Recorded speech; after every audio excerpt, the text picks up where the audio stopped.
It's time to get all set for Sunday, a podcast for busy and distracted Catholics with your hosts, Scott Williams and Jeff Traylor. When I hear the coffee brewing, I think, what the heck we doing? Because I got barely any sleep last night. As the diaper bag I pack with Hot Wheels dollies and some snacks, I say a prayer there'll be a seat in the crime room this time. It's alright, cause I'm all set for Sunday. It's alright, cause I'm all set for. It's alright, cause I'm all set for. It's alright, cause I'm all set for Sunday. Welcome to All Set for Sunday, a podcast for busy. Let's try it again. Welcome to All Set for Sunday, a podcast for busy and distracted Catholics to be a little more prepared for Sunday Mass. My name is Scott Williams. My co-host is Jeff Traylor. How's it going, Jeff? Good, Scott. Just getting my life together over here. Yeah, just putting some files together. Yeah, just in my Trapper Keeper. Father Sam Rosko, how are you? I'm doing well. Yeah, what's new in your world? Oh, living the life of an associate pastor. It's been pretty great. Yeah, the old AP. Yeah, the old AP. What? Father Sam, you're now approaching friend of the pod. Friend of the pod. This is Wow, is that a this your special third title? appearance? Fourth appearance. Fourth appearance. Fourth appearance. I think at some point we designated 7. Is when you become friend of the podcast. Friend of the podcast. Yes. Wow. Which currently you're one of 2 not friends of the podcast that regularly appears. So you and the Archbishop. Father McCarthy too, right? I think he's made it. Oh, maybe not. He might be. You might be pretty ahead. close. Well, yeah, you might be tied. Yeah. Or Wow. try to talk to Emily about rescheduling faster. Get to friend status soon. Yeah. Yeah. You're an associate. What else you got going on? Oh, many things. What's the difference between an associate pastor and a parochial vicar? Absolutely nothing. Great. Good. All right. Same thing. Good to know that Father Tim's time in Rome was a waste. You lived in Rome? That's what I've heard. Amazing. Yeah. All right. We're ready for the 2-minute drill? Yeah, I think so. All We'll right. see. I don't know if I'm ready. I have some things on this paper that I keep flopping around over here, Great. but You got your life together. not working even close, Father. Not even close. No. That's why I have just such supportive people in my life that help carry me. Yes. Yes. I looked down at the sand and there was only one set of footsteps. It was being carried by somebody. Jesus. Yeah, it's footprints in the sand. Ever heard of it, guys? It's Yeah. beautiful. Anyway, Beautiful.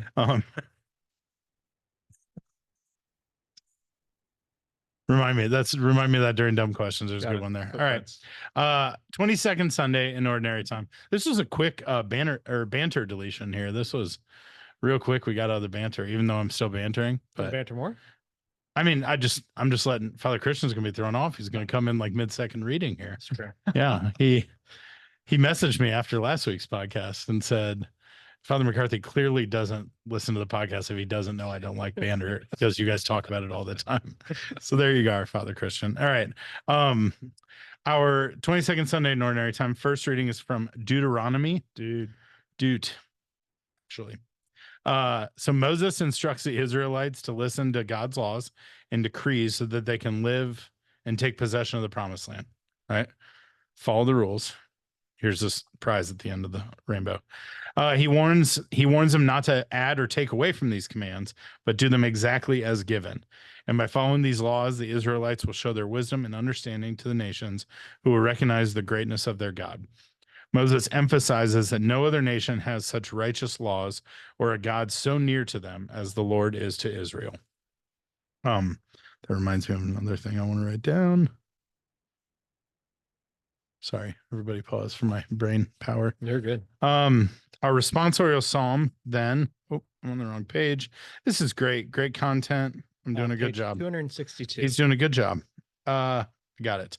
Responsorial psalm. See, I was thrown off. The last 3 weeks, I haven't even had to think about what the responsorial psalm was Yeah. because we've just been rocking the same banger over and over and over again. Taste and see. And I have, for sure, I want to document, I heard 3 different taste and sees over the weekends. At And the same parish? No, at multiple parishes, which is even more impressive. That Yeah. is good. So anyway, at 2 parishes. So 2 at one and 1 at the other, but still. A responsorial psalm. Ooh, full mumbler here. The one who does justice will live in the presence of the Lord. The one who does can hear it now. Lord. Yeah. Yeah. Just The old familiar tune. yes. How's it go, Scott? The one who does justice will live in the presence of the Lord. Just like that, I think. I think that is. One. I think it is. That's great. I can't wait until you get recruited to cancer. Yeah. It hasn't happened yet, but maybe we need some more music ministers. Andy Motika, if you're listening, call Scott and see if he can do some work with your choir. Don't be jealous. Huh? So don't be jealous. I'd be honored to watch you perform. I've been practicing the hand raise. Nice. I know you've been working that for a while. You have to do both hands. That's where it's at. Oh, really? Both hands raised. Oh, yeah. Ooh, pro tip. If you're going to be dramatic. Yeah. Interesting. All right. Our second reading comes from James chapter 1. So James says, I almost started reading it. James reminds his believers that every good, perfect gift comes from above, and that from the Father of lights, who does not change. That God chose to give birth to believers through the word of truth, so that they could be a kind of first fruits. Love the word first fruits of his creation. James encourages believers to humbly accept the word planted in them, which can save them. And he stresses the importance of not only listening to the word, but also doing what it says, and says true religion is to look after orphans and widows in their distress, and to keep oneself from being polluted by the word, by the world, not the word. Don't be polluted. It will not Be polluted by the word. Yes. And then our gospel reading, the gospel comes from Mark chapter 7. When the Pharisees with some scribes who had come from Jerusalem gathered around Jesus, they observed that some of the disciples ate their meals with unclean, that is, unwashed hands. For the Pharisees, and in fact all the Jews, do not eat without carefully washing their hands, keeping the tradition of the elders. And on coming from the marketplace, they do not eat without purifying themselves. And there are many other things that they have traditionally observed, the purification of the cups and jugs and kettles and beds. So the Pharisees and scribes questioned him, "Why do your disciples not follow the tradition of the elders, but instead eat a meal with unclean hands?" He responded, "Well, did Isaiah prophesy about you hypocrites, as it is written, this people honors me with their lips, but their hearts are far from me. In vain they do not worship, in vain do they worship me, teaching as doctrines human precepts. You disregard God's commandment, but cling to human tradition." He summoned the crowd again and said to them, "Hear me, all of you, and understand. Nothing that enters from outside can defile that person, but the thing that comes out from within are what defile. From within people, from their hearts, come evil thoughts, unchastity, theft, murder, adultery, greed, malice, deceit, licentiousness, envy, blasphemy, arrogance, folly. All these evils come from within, and they defile." All right. Thanks, Jeff. Good reading. Strong end. Yeah. Nothing. Father, did Jeff get anything wrong? Anything we need to make some corrections on? I don't think so. No? No, That was a good reading. heresies this week. Didn't hear any. All right. Man, I was in the middle. A hot streak. Yeah, I am. My mind was, I think about this often when we're on the podcast here and I'm reading, like, man, like, that's not as easy. It's not as easy to read that stuff. Maybe if I read it ahead of time, like read it out loud. I'm saying read it out loud ahead of time, like practiced it, it'd be better. But like, I'm never jealous of you guys having to get up there and like, I trip over my words through that thing. Like, if you did that on the pulpit, you'd just be getting side eyes all over the place. Yeah. So, Well, first I'd be like, get off the pulpit. What are you doing on it? Go walk around if you're going to do that. Yeah. Get off the pulpit. Why are you? That's good. Are you standing on top of You it? shouldn't be on the pulpit or on the altar. Yeah, on the Just altar. Stand behind it or in front of it. Anyway, Heck, on the side of it. I don't care. Yeah. Don't stand on the pulpit. Scott, I'm not gonna lie. Like, great readings this week. I'm a little sad Why? because like Because we're done with the bread of life discourse is over, and like, man, I've really been enjoying that. Like, really been enjoying that. Yeah. And even this weekend, I found myself at mass getting like a little sad listening to the homily, knowing like it was really good, but I was like, oh man, it's over. Not like I can't go read it again, but like, I don't know, it's been fun. Well, But this is great. Yeah. Like, But we also get the bread of life discourse like in the mass every day. Oh, thanks a lot, Eucharistic Congress. Well, it was like at some point someone was like, man, this bread of life discourse thing is really awesome. We should do it every day. And they're like, cool. How about daily mass? Amazing. Give us this day our daily bread of life discourse. All right. Have I gotten anything wrong yet, Father? I'm a big fan of daily mass. Me too. What are you preaching on this weekend? Yeah, so it's an interesting gospel. Like you had said, we've been reading from John, and then all of a sudden we're plopped right back into Mark. So it's very different in literary terms. But yeah, those are very different gospels. They are. We've had all this kind of rich theology, and now we have hand washing. But I think that it's very easy in this gospel to get distracted by the hand washing, but it's not actually about the hand washing. That's not what the Lord is trying to get at. The Lord does not have anything against hand washing. Sorry, teenagers, you got to wash your hands. Or adults. Yeah, adults sometimes even more. Yeah. It's interesting because this whole week during daily masses, we're reading from Matthew, and we're also reading this kind of diatribe against the Pharisees. So like today, diatribe is kind of like a speech against somebody. So calling people out, a good rant, it's not like it's ranting, but calling someone out for, things they need to be called out for. And that's what the Lord has been doing all week leading up to this gospel, to the daily masses, at least. Woe to you, scribes and Pharisees. Woe to you, hypocrites. And then this gospel, we have the Lord kind of calling to attention the Pharisees who are calling his apostles to attention for the hand washing.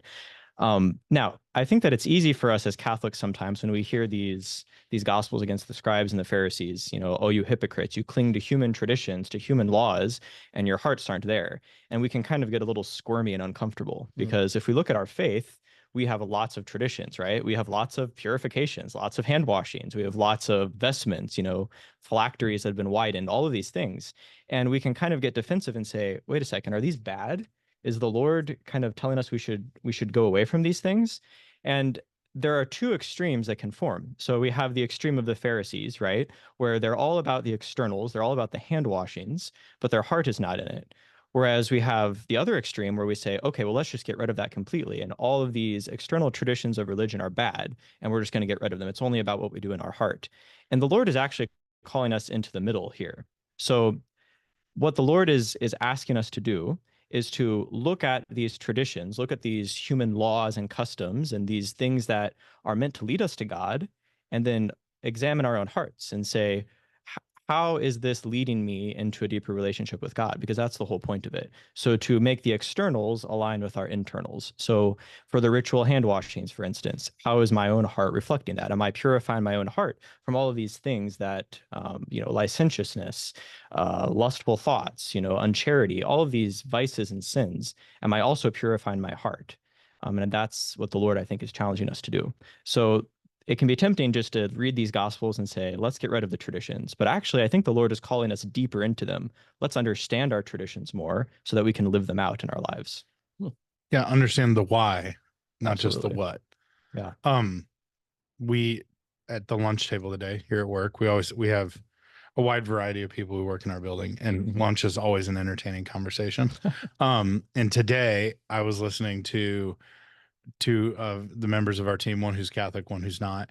And the one who's not Catholic was talking about some historical fact about like a mausoleum where George Washington's bones are. And she's like, can you imagine they keep his like bones down there and like to like remember that? And I said, let me tell you about the Catholic Church. I was like, we got churches made of bones.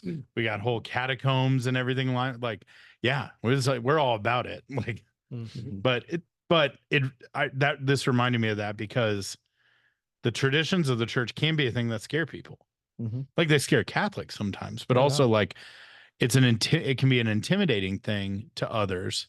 But oftentimes like that embracing and that really like leaning into the traditions is then on the other side a thing that draws people to the faith and draws people in. I'll never forget talking to my wife's grandmother. she was a convert and had grown up Protestant. And when she met her husband, she started attending mass with him. And she always said, like, the first time I walked into a Catholic church and I saw the mass celebrated, I just knew everything felt legitimate. It felt real. It felt intentional. It felt like there was just deep reasoning behind it. And I wanted to know more about that. And that's something that sticks with me almost every time I walk into a church now and like celebrate the mass. It's like the legitimacy and the intentionality and like the reasoning behind it. And there's almost nothing haphazard. In fact, like it's why I'm often thrown off when like a haphazard type thing happens in mass or around the mass, is like, oh, wait, hold on a second. Why these traditions are what we're drawn to. So, yeah. So I like that message. Yeah. Yeah, absolutely. And I think what I'm going to challenge people to is to find one tradition in the church or in the liturgy or in the living of the Catholic faith that they don't understand fully. Maybe that they've just been going through the motions like the Pharisees, but not letting it change their hearts. And then research it, try to understand it more, ask people about it, and then try to live it out in their lives. Because I think there are so many beautiful things to look at and to choose from. Now, it's interesting. The hand washing one is a little bit different because the hand washing in this case is an example of the Pharisees kind of adding to the law of Moses, right? Yeah. Like you can't find this exact hand washing prescribed in the law of Moses, but nevertheless, it's the Lord is not trying to say like all traditions, all laws, all human laws are bad, but he's trying to make a point about letting the externals be reflected internally. Yeah. What do you think is a tradition in the Catholic Church that is misunderstood the most, or something that we should look into more? Wow, that's a good question. If you were given the same homework, what one? Oh, there's probably lots of things I could learn more about. Well, I think one thing that Catholics encounter at every mass that they probably don't understand are the vestments that the priest wears. So, he's wearing all of these different things, these different colors. They're long and flowy, sometimes heavily embroidered. What do they symbolize? What do they mean? And each vestment that the priest wears actually has a symbolic meaning that is meant to teach something about the faith or teach something about the mass of the day that's being celebrated. So that could be, one practical thing. I was thinking about actually a vestment as I was thinking about what I was going to preach on. Part of the problem with the Pharisees is that, and the Lord says this, like they're putting on burdens on other people instead of lifting people's burdens. Like to be a religious leader is to lift the burdens of others, right? But yet they're putting these extra burdens on people while being unaware of their own burden of sin in their hearts, right? And they can't see what's going on in their own hearts. And there's a vestment actually that it's not really worn much anymore, but it's a traditional vestment that actually encapsulates all of this. It was called the maniple. It was this vestment that the priest used to wear on his left arm. And basically, if anybody looked at it, they would think it's the most ridiculous thing ever. It's like this long piece of embroidered cloth just hanging around, dangling everywhere on the priest's left arm, knocking things over and kind of getting in the way. But the whole reason the priest wore it was to remind him that he is human, that he's a sinner. And it kind of represented the burdens of the priesthood. And every time he lifted his hands at mass, he had to make sure he didn't knock something over with this. And it's a reminder of his own sin that, he has to also lift that up to the Lord. And what happens at mass when he elevates the host, when he elevates the chalice, he's lifting up this burden that's on his arm. But it's not just his burden, it's the burdens of all of his flock, the sins of all of his flock that he has hopefully absolved and helped them overcome and helped them come closer to Jesus through. And he's lifting all of them up to the Lord. So it's a really kind of a beautiful symbolism of this, to not be like the Pharisees, but to recognize your own burden of sinfulness and give it to the Lord and lift it up to the Lord. I'm going to bust out a maniple for this weekend. It's not the custom at the parish where I'm at, so I'm respectful of that. I do think there's, even if not a maniple, I think like I would recommend what you're talking about with the vestments. Like that's a good example to give in your homily. Like wear a unique vestment and like take 2 minutes to talk about why you're wearing that and why that is the vestment you chose and what it symbolizes. I think in the world of like giving people, that you're challenging people with that, you'll have like kind of given them a kickstart. And I'll bet just in the world of like you learning and meeting new parishioners, I'll bet you'll start getting more people to ask you about the next vestment you wear. and that's a good thing. Like that's a great thing. But that would be mine. That I'd be fascinated by that. I think you'll be shocked if you start doing that in your homily, how many drifters you see locked back in. Like, oh, wait a second. This is interesting. Like, Well, tangible things always get people's attention. Yeah. Also, just like, I know it's not a tradition at the parish, but wear a maniple this weekend. Your pastor's out of the country. I'm not going to do that. I'll be with him, but I won't tell him until Sunday. How about that? You can tell him afterwards. Will you send me a picture with one on, and just not at mass, but I will. That's funny. Yeah. He doesn't. Well, I don't know. He probably won't listen. He's not preaching this weekend. He's ready to leave. He's on getting ready for sabbatical. Yeah. No, I think that's really awesome, Father. I like that idea of like engaging. I would encourage you, like, I'm not saying go full teaching mass, but I like the idea of like nuggets choosing. of mass. Yeah. Like, yeah, when it's not just vestments, it's like even the ritual gestures, like the orans position of the priest, or the different times when he's joining his hands and all of those things. Like they all have meaning. And they should draw us into a deeper participation. Yeah. But then we also have to be on our guard, because that's the whole point of the gospel. Like if we're just so concerned about these things without understanding what they're supposed to draw us into, then we're missing the point. Yeah. Yeah, because the meaning is what is the piece that drives our faith, not the thing. So it's that depth that's behind it. Absolutely. Yep. All right, we ready for dumb questions? Yeah. Yeah. I was going to remind you of something. I don't remember what it was, but I think I wrote it down. I don't remember. Well, I forgot to. We'll come back. Who knows? Okay. Speaking of we were just talking about your pastor and his sabbatical. He's gonna be on sabbatical. So you've been an associate pastor for what? About a month or 2 months now. And he's just handing you the keys, right? Like just taking off, leaving you behind. Well, it's not that. It's not like we have a great parish staff at St. Jude, so we're in very capable hands. And thankfully, because we have such a great staff, he's able to leave, and it's not things will still function very well. And it lets me focus more on sacramental ministry, so celebrating mass and celebrating the sacraments. So I'm actually looking forward to it. Like it will be a lot more than I'm used to, but it'll be an opportunity to celebrate more masses, more baptisms, more confessions, and that's what we're ordained priests for. So yeah. No, that'll be amazing. Father Peter's awesome. He deserves this sabbatical. I know he's been excited about it, and I'm not just saying that because I get to go with for a week. And but I am excited to join him and like just and be able to just relax and see the beauties of Spain. But that is probably intimidating, like to know that like you've got this stretch of time where all of a sudden, like, again, you do have an incredible staff. I know the staff over there, but it's a lot on your shoulders right off the bat. Perhaps, but by God's grace, it'll be okay. And thankfully, we there'll be some priest, either a retired priest or like Father Tim or somebody who has free time on the weekends who will help with one mass a weekend. So good. I won't have all of the masses every weekend. Nice. So that'll be good. Yeah, that'll be good.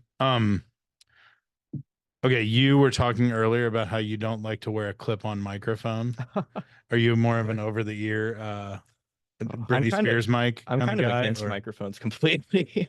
I feel that's like not effective. I feel like it's a lost art. Like you have a microphone right in front of your face. I do. As I say that with one right here. Well, it used to be like, we didn't have microphones until the modern era, right? So it used to be taught in schools how to project, how to be an orator without actually having to have all this artificial projection. And we've kind of lost that art. And we've built buildings that are not conducive to that. Like most modern buildings are carpeted, they don't have good acoustics, so you have to have a microphone. You can't actually project. So I'm just being curmudgeonly, but 100% you are. But I like it. I respect it. Listen, they're get on your actually soapbox. a hilarious story. It was my first weekend mass all by myself at St. Jude. Yeah. So it was the Saturday vigil mass at 4 p.m. And this is my first deacon, no nothing. No deacon, no Father Peter left me on my own to do it because I had to learn, so I did it. And I put the microphone on and I get out to start processing and I'm trying to flip it on and like no light is turning on. I'm like, why is it not flipping on? So I run back before the procession starts to the sacristy and try all these other microphones and none of them are turning on. So I asked the sacristan, I'm like, do you know how to turn the microphones on? And we're flipping the buttons and nothing's working. So I just kind of shrugged my shoulders and we went up and I just started mass without a microphone trying to project loudly. Well, it turns out the issue was I didn't know where the on button was. You had to open the microphone pack and the on button was right there. So the sacristan figured that out and came back up during the readings and whispered it all in my ear. And then you can see me on video flipping the on button on. That's why I hate microphones. Is I can never work them right. I can never work them right. Okay, now we're at the root of it. Like, get away from all of this. Society has moved away from. I don't know how to work a microphone. That's my frustration. That is the frustration. We need to get you just build buildings to make it better, which also a technology. Yes. Yes. Acoustics in buildings, Yes, technology. printing press. Yeah. Also technology. The good news is at your parish now you have the projectors, so they can just put your words up there We do. for projecting. Yeah. We have projectors. Yes. All right. Sorry. That's one of my favorites. All right. Next dumb question. You're an associate pastor now. Mhm. You're here, you're doing it. You're a priest. Mhm. You're getting after it. What has been the biggest surprise in your priesthood to this point? What's the thing that you were like, oh, dang, I didn't realize this? Is it all the free time? Is it all? I'm just kidding. Loads and loads of free time. I think the biggest shock that it's been a beauty actually, but I just wasn't prepared for was preaching every day. Because like, you go through seminary and you're listening to homilies every day. And at the seminary, there's multiple priests. So it's always a different priest. And like your deacon summer, you maybe preach 1 or 2 weekends and a couple daily masses. But like being a priest, you're preaching every day. And you have to, take the scriptures to prayer every day and ask the Lord what he's wanting to You should. to tell. You should. You should. So Father Garrick de Bona, the professor of homiletics at St. Meinrad, he wrote a preaching book. It was called From the Altar to the Ambo. And it's reflections on the readings, but we always joked that half of the priests come up with their homily from the altar to the ambo as they're walking up to the ambo, but that's not how it should be. But no, that's been kind of one of the biggest shocks, but in a good way. It's been really beautiful to pray with them in that way every day. Do you change up your homiletic style, or do you have kind of like one go-to? I know there's like 2 or 3 like go-to methods.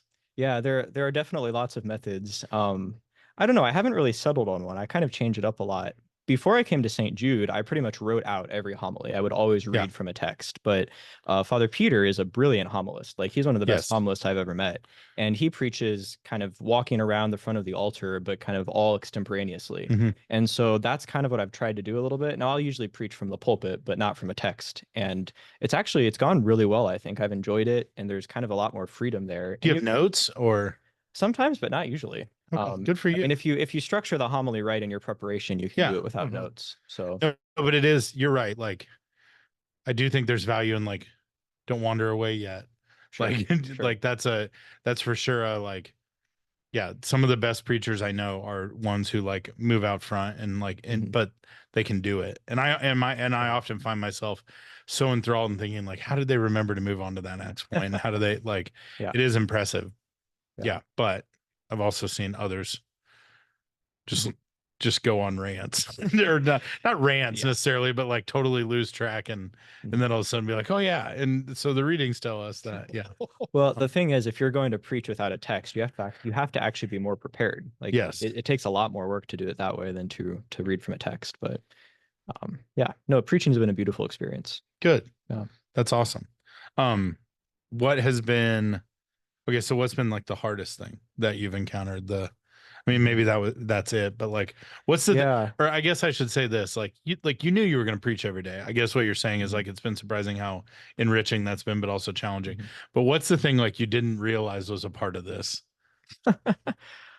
I don't know. I mean, you get a pretty good sense of it in the seminary, but I would say probably all the practical things. So like, for instance, at St. Jude, there are 2 rectories. There's a rectory for the pastor and for the associate. And the rectory for the associate it's a new rectory to us, the old house. So there's been a lot of kind of issues growing into the house as far as like, the plumbing broke here. Oh, this did something, and kind of figuring out how to fix that. Cause I've never lived on my own before. So there's a lot of practical things like that they don't teach you in the seminary. Do you get to live in the good rectory while the sabbatical is going on? I've grown to like my rectory. So it's a very good rectory. Once the problems have been fixed, it's been great. No, I'm sure that is like you say that, but yeah, you've probably never. I'm not besmirching you, but like your summers, you've always lived at a rectory and in an assignment or in a spot where like all of a sudden, you're on your own, and it's like it's grocery shop, make all your food, like do your laundry, that's good. Well, I'm glad it's going well and you're enjoying it. I think we talked about this last time you were in, but you are in a unique experience that like you're not just at the parish right next door, but like your rectory is right next door to the school that your sisters go to. Yeah. Have they come? Do they come by and say hi ever? Do they acknowledge that Father Sam is their Not brother? usually. Well, Okay. I've only had one of my sisters has come and visited. That's because my mom dragged her with her when my good. mom was coming to visit. But no, we have a deanery meeting this week, and that's when they kind of pass around the list of or the sign up sheet for who's saying what mass at Roncalli. So I'm excited to get over to Roncalli and say mass. But I was over there a week or two ago to anoint a student who was getting ready to go to surgery. So that was beautiful. That was a good experience. That's a beautiful experience. Yeah, absolutely. That's awesome. Have you, now that you're a priest and you're working as an associate pastor, have you started? Have you adapted a daily nap? Or not quite yet.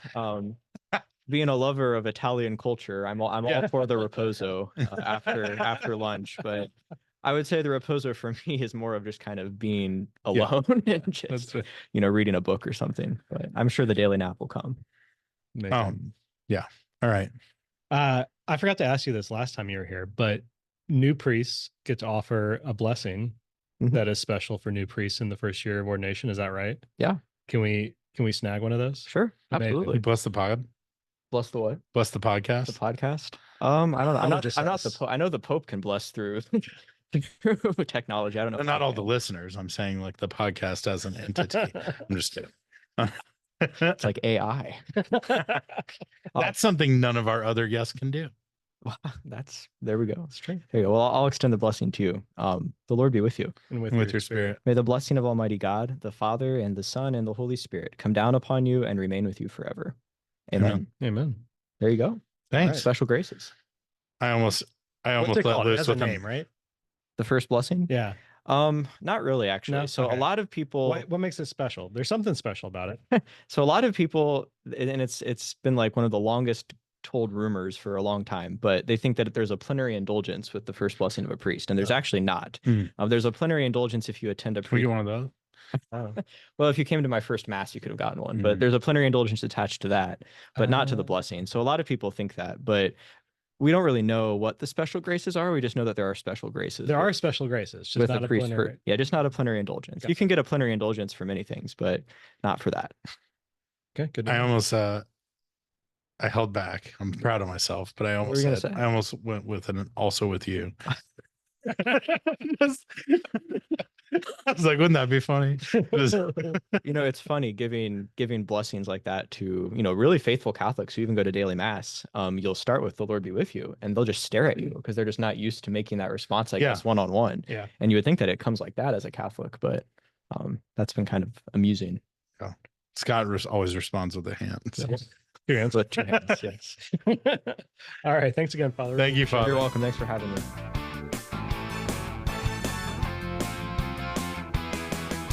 It's alright, cause I'm all set for. It's alright, cause I'm all set for. It's alright, cause I'm all set for Sunday.